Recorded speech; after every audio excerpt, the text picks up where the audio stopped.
네, 안녕하십니까. 나라살림연구소 정창수입니다. 오늘은 지난 시간에 이어서 잉여금 얘기를 좀 해드리려고 해요. 그 잉여금이라고 하는 게 굉장히 많다라고 지난번에 말씀드렸는데요. 오늘은 잉여금 전체 구조에 대해서 말씀드리고, 잉여금을 이루는 게 이월금이라는 게 있고 순세계 잉여금이라는 게 있는데, 다음 시간에 이월금 말씀드리고 그 다음 시간에 순세계 잉여금 말씀드리겠습니다. 잉여금은 뭐냐면 우리가 1년에 들어온 돈을 다 지방자치단체에 쓰고 난 다음에 남은 돈이에요. 잉여죠. 그야말로 잉여금인데, 거기에는 이월금이라는 게 있습니다. 이월금은 뭐냐면 쓰기로 했는데 못 써서 남은 돈이에요. 뭔가 진행이 다 안 돼가지고. 두 번째는 보조금 집행 잔액이라는 게 있습니다. 국가로부터 혹은 광역으로부터 보조금을 받았는데 다 썼는데 남은 게 있는 거예요. 그 다음에 세 번째는 순세경 잉여금이라는 게 있습니다. 이건 뭐냐면 아예 다 쓰고 남은 돈이에요. 그러니까 완전히 쓸 곳이 정해져 있지 않은 거죠. 그래서 순수하게 즉시 쓸 수 있는 돈인 거예요. 그래서 순세계 잉여금이에요. 잉여금이라고 하는 거는 잉여인데 그 중에서도 순수하게 세계 잉여금이다. 그래서 순세계 잉여금입니다. 그런데 18년 결산 기준으로 저희 연구소가 조사를 해서 69조가 남아있다. 이라고 발표를 했다고 했잖아요. 그런데 이게 1년이 지났는데 별 차이가 없었다. 그것도 말씀을 드렸죠. 그래서 19년 결산 기준으로 저희가 보고서를 이제 발행을 했는데, 이게 한 67조 정도 되는데, 그 중에서 이월금이 32조. 이게 무슨 말이냐면, 일이 다 진행이 안 돼서 남은 돈, 32조 정도 있고, 보조금 집행 잔액이 2조, 순세계 잉여금이 31조가 있어요. 그래서 이게 작년보다는 조금은 줄었는데, 그러면 전체적으로는 한 2조 정도 준 거거든요. 그러면 증가하는 추세, 1년에 보통 10% 증가했기 때문에 그거보단 나아졌죠. 그래서 저랑 아주 친한 모 지자체 같은 경우에는 전체 예산의 절반이 잉여금이었어요. 믿어지지 않으시죠? 공무원들도 안 믿더라고요. 그래서 제가 지방에 있는 모 지자체에 갔을 때는 절반이 안 쓰고 있다. 그랬더니 나이 드신 공무원들이 그럴 리가 있나? 그분들의 지금까지 공무원 생활했을 때의 생각은 항상 예산은 부족하다는 거였거든요. 그래서 아마 그거 도시개발하려고 하다가 돈이 이제 남아있을 거라고 그래서 아닙니다. 일반 회계가 대부분입니다. 그러니까 편견을 가지지 마세요. 지금 현실을 직시하는 게 필요합니다. 그래서 어떤 지자체에는 저를 초대를 해가지고 주마다 집행률 점검회의를 해서 50%밖에 안 되던 집행을 마지막 12월 31일 기준으로 89까지 올렸어요. 대단하죠? 제가 볼 때 그 시장님 대단하신 것 같아요. 집행률을 높이기 위해서 뭐 주먹만 안 들었지 거의 조폭같이 그렇게 막 다그쳐갖고 한 거예요. 이게 왜 중요하냐면요.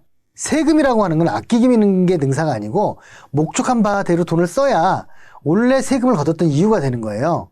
아끼려고 하면 그게 무슨 정부의 역할이겠습니까? 그거는 그야말로 돈 모으려고 하는 이제 돈 장사하는 사람이라고 하는 비판도 받을 수가 있겠죠.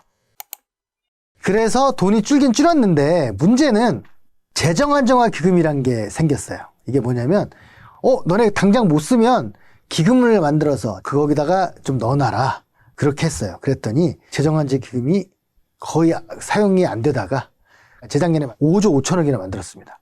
그러면 그걸 합치면 실제로는 잉여금이 늘어나는 셈이 되는 거죠. 그래서 실제로 몇 조가 더 늘어나는 셈이 된 건데 이게 굉장히 우리나라에 여러 가지 문제를 보여줍니다. 뭐냐면 우리가 왜 대기업들이 돈을 안 써가지고 많이 쌓아놓고 있다 뉴스에 들었잖아요. 1000조가 넘는다고 해요. 중앙정부도 그 정도 돼요. 근데 그중에 국민연금이 큰 게 있잖아요. 국민연금 빼고도 250조가 있어요. 그러니 얼마나 안 쓰는 겁니까? 1년에 쓰는 예산이 500조대밖에 되지 않는데 국민연금 빼고도 250조가 남아있는 거죠. 지방도 이렇게 안 쓰고 있는 거죠. 지방의 전체 예산이 다 해가지고 340조밖에 안 되거든요. 근데 그중에 기금 빼고도 거의 70몇 조가 남아있다고 하는 거는 한 뭐 24%를 안 쓰고 있는 거죠. 근데 이거 문제는 단체장이나 공무원들조차도 이런 사실을 잘 인식하지 못하거나 그걸 지적을 하면 그거 다 쓸 데 있어요 라고 얘기합니다. 그리고 그렇게 남은 돈을 추경 때 편성을 합니다. 추경 때 편성을 해서 쓴다고 되어 있어요. 자, 21년이잖아요. 그러면 올해 추경 때 작년에 남은 돈을 편성해 써요. 문제는 뭐냐면 올해 또 남는 건 편성을 안 한다는 거예요. 그러다 보니까 그 돈이 쌓여가지고 계속 가는 거예요. 편성을 해도 다 못 쓰는데 편성을 아예 안 한 돈들이 있는 거죠. 그래서 이 문제가 잉여금을 계속 존재하게 하는 문제고요. 이거를 해결하려고 노력하고 성과를 보이는 지자체가 굉장히 유능한 지자체고요. 그렇지 않고 그냥 수수방관하고 가면 굉장히 많은 문제가 생깁니다. 그러다 보니까 저기 지방에 특히 군 지역으로 가면 잉여금이 많은 데가 많거든요. 주민 1인당 예산이 막 3천만 원 넘어가는 데도 있습니다. 1인당이요. 그러면 차라리 저는 그런 말을 합니다.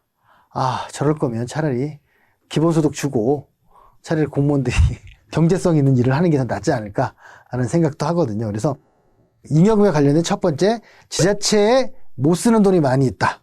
특히 안 쓰는 돈이 많다. 그 안 쓰는 돈이 급격히 증가를 했고 지금 주춤해 있지만 그렇지만 이게 크게 줄지는 않고 있다. 그런 차원에서 잉여금 문제에 주목을 하자.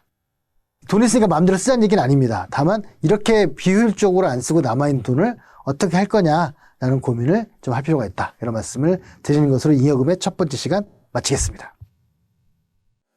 구독, 좋아요.